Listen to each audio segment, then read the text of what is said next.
flurry of appointments to top government positions by President-elect Trump sends shockwaves through Washington. Two of the most controversial, Florida Representative Matt Gaetz for Attorney General and Tulsi Gabbard, the former Democratic Congresswoman and presidential candidate for Director of National Intelligence. The pick sparked harsh criticism from Democrats and even some Republicans.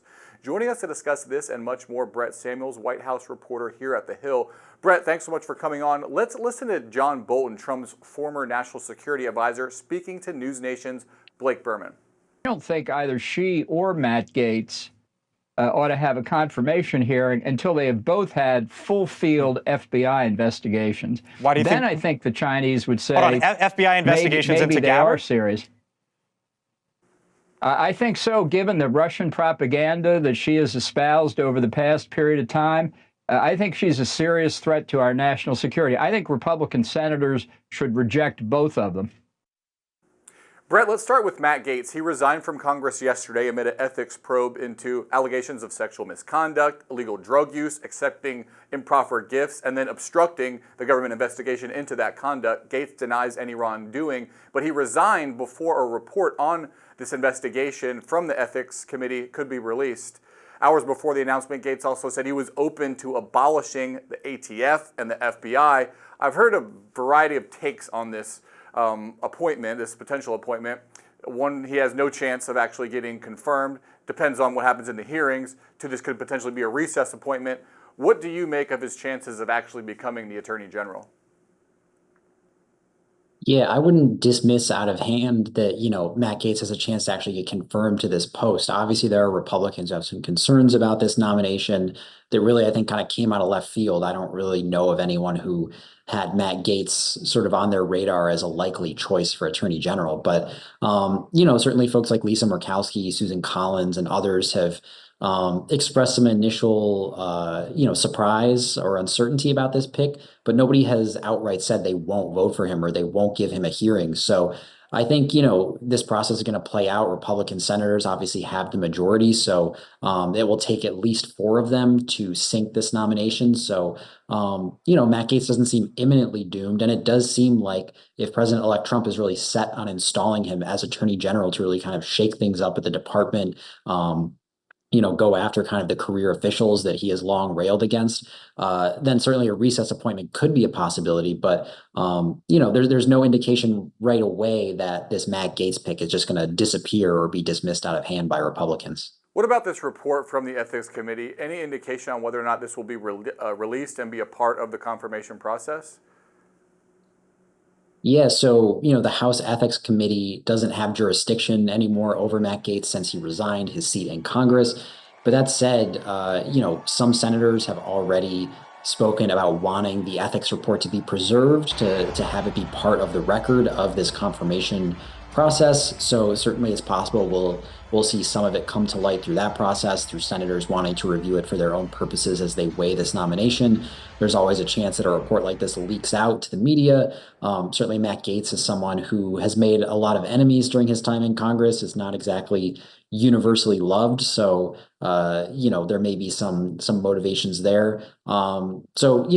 It may not be released through traditional means necessarily, but that doesn't mean that its findings will just completely disappear into the ether, I think. Yeah, I imagine the scramble to get their hands on that report is intense among the Washington press corps at the moment. Let's talk about Tulsi Gabbard. She's Trump's pick for Director of National Intelligence. She's a veteran of the war in Iraq. She was, again, a former Democratic Congresswoman and presidential candidate. She's been extremely critical of U.S. foreign policy, accused of embracing Russian propaganda regarding the war in Ukraine. During the Trump administration, she said the killing of Iranian military general was an illegal and unconstitutional act of war by Trump. As DNI, she would oversee 18 U.S. intelligence agencies. What do you think the chances of her getting confirmed? Yeah, certainly, if not for the Matt Gaetz nomination coming forward, I think there would be a lot more sort of public discussion and pushback, certainly from Democrats, about this nomination of Tulsi Gabbard. Obviously, you heard John Bolton a few moments ago, and certainly there are concerns from some Republicans, at least, about what this pick would mean. As you mentioned, Tulsi Gabbard is somebody who's gotten a lot of criticism for for her actions sort of as it relates to foreign policy. You mentioned that she's been accused of parroting Russian propaganda, especially when it comes to the invasion of Ukraine. Mitt Romney called her out on that a couple of years ago. We saw in 2017, she went and met with Bashar al-Assad of Syria, the dictator there, who is accused of using chemical weapons on his own citizens. That meeting drew a lot of backlash. Certainly as Democratic presidential candidate, she refused to call Assad a war criminal. So Tulsi Gabbard has really faced quite a bit of criticism over the years from both parties for sort of how she has approached foreign policy. And now this position would certainly give her a lot of authority overseeing the nation's secrets and sort of its collection of intelligence. So I think there are going to be some genuine concerns from both sides of the aisle about how she would use this role, about whether there are concerns about her past comments as it relates to Russia. But again, not exactly being dismissed out of hand by lawmakers. Now, Gaetz is the second Republican House member to be picked to be a part of the Trump administration, the other, Elise Stefanik, Congresswoman from New York. Is there any concern about the Trump administration poaching these Republican House members, considering how small their advantage is in the House? Yeah, and there's actually we should mention a third, Mike Waltz, a congressman from Florida, who's being tapped to serve as a national security advisor to Trump. I think there is some concern. Certainly, this majority margin that Republicans have in the House is just getting narrower and narrower.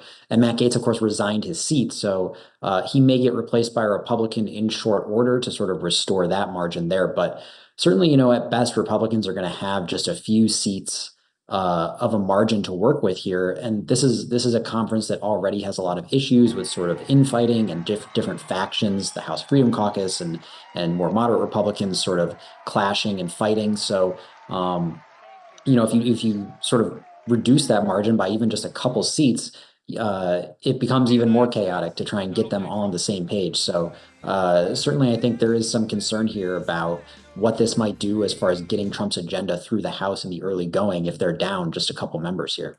Wanted to ask you about Marco Rubio. He's Trump's pick for Secretary of State. It's a bit of a surprising pick, maybe kind of more of a foreign policy hawk, not exactly in line with the isolationist sentiment of some in the MAGA movement. You have an article out that pick of Rubio ruffled some feathers in the MAGA world. What are you hearing? Yeah, there was some surprise, certainly, that Marco Rubio ended up being the pick here. Now, he had been sort of floated as a possible Secretary of State. Certainly, he's very experienced. He led the Senate Intelligence Committee for multiple years. He's been in the Senate. He ran a presidential campaign in 2016, obviously. So, his credentials are not necessarily in question. The bigger surprise was that he is somebody who, as you mentioned, has not exactly aligned with Trump's foreign policy views. He's more of a hawk, especially on Iran and China and Latin America.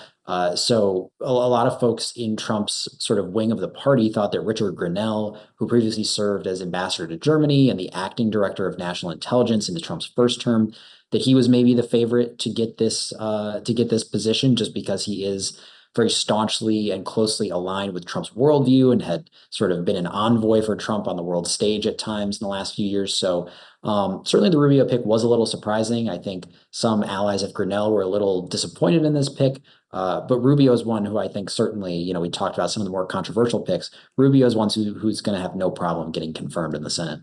We're getting a better idea of the legislation Republicans are going to push now that they have complete control of Washington. Republican Representative John Molinar has introduced a bill to suspend normal trade relations with China. The proposal would set a minimum 35% tariff on non-strategic goods and a 100% levy on strategic goods. Tariffs would phase in over 5 years. This has sparked some fears of a looming trade war with China. China would likely respond with tariffs of its own.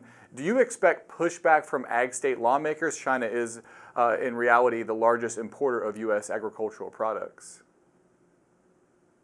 Right. This is something we saw during Trump's first term when he sort of instigated this trade war with China, where farmers in the Midwest especially were really hit hard by the Chinese retaliatory tariffs that were placed on things like soybeans and corn and other agricultural goods from the U.S. And Trump had to sort of take action to make farmers whole for their trouble.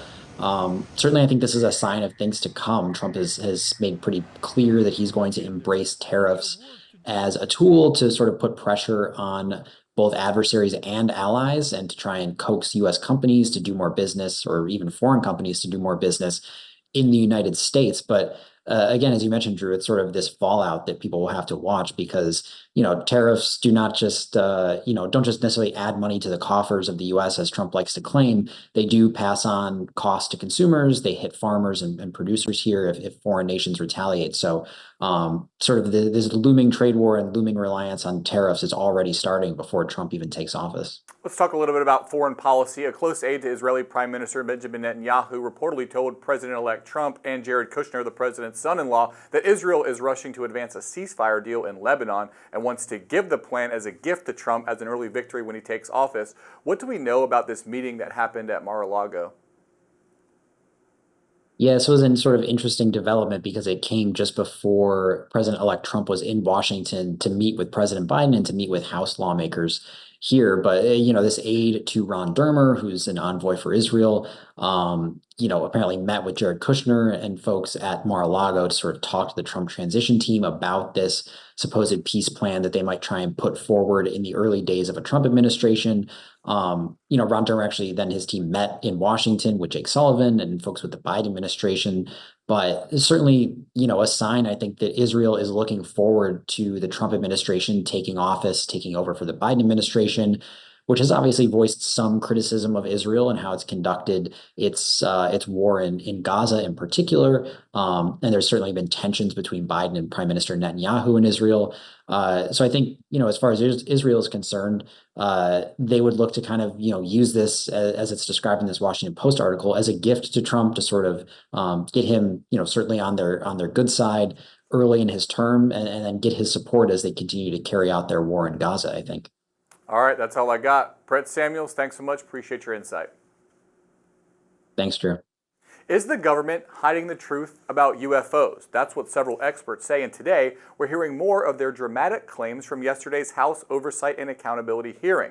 News Nation's Tom Dempsey has the latest on the push to pull back the curtains on UFO research. One of the most dramatic moments of this hearing came when author and journalist Michael Shellenberger shared a 12-page whistleblower report with allegations of a secret UAP recovery program outside congressional oversight. It's a program he calls Immaculate Constellation. 12 pages about this unacknowledged special access program that your government says does not exist. Congresswoman Nancy Mace co-chairing the hearing titled Unidentified Anomalous Phenomena, Exposing the Truth and acknowledging the executive branch of the government may be hiding the truth about alien life from the American people. This is the report that says the executive branch has been managing UAP, NHI issues without congressional knowledge, oversight, or authorization for some time, quite possibly decades. Author and journalist Michael Shellenberger highlighted that the Immaculate Constellation report compiles detailed UAP sightings with high-resolution imagery and intelligence, providing a more comprehensive look into these mysterious phenomena. Retired Navy Rear Admiral Tim Gallaudet revealing details about secret satellite images from a 2015 UFO case, the Go Fast near the USS Roosevelt, and testifying the cover-up is unacceptable. The continued overclassification surrounding UAPs has not only hindered our ability to effectively address these phenomena, but has also eroded trust in our institutions. In a stunning exchange, former NASA official Lou Elizondo was asked if the government is now in possession of alien aircraft. Has the government conducted secret UAP crash retrieval programs, yes or no? Yes. Advanced technologies not made by our government or any other government are monitoring sensitive military installations around the globe. News Nation's Ross Coulthart on assignment in Cairo, Egypt, reacting to the hearing. Frankly, the implications are that we're picking up things on our space sensor systems that are extraordinarily important. And all that is needed is a change of attitude inside NASA to start taking this issue seriously. Lawmakers say the whole goal of these hearings is to pull back the curtain on this UAP issue. And over the next few months, we may see more of these hearings. In Washington, D.C., I'm Tom Dempsey, News Nation. And that is today's Daily Debrief. I'm Drew Petrimoulx. Be sure to like, share, and subscribe to the Hills YouTube channel. And come back here soon for the intersection between politics and policy.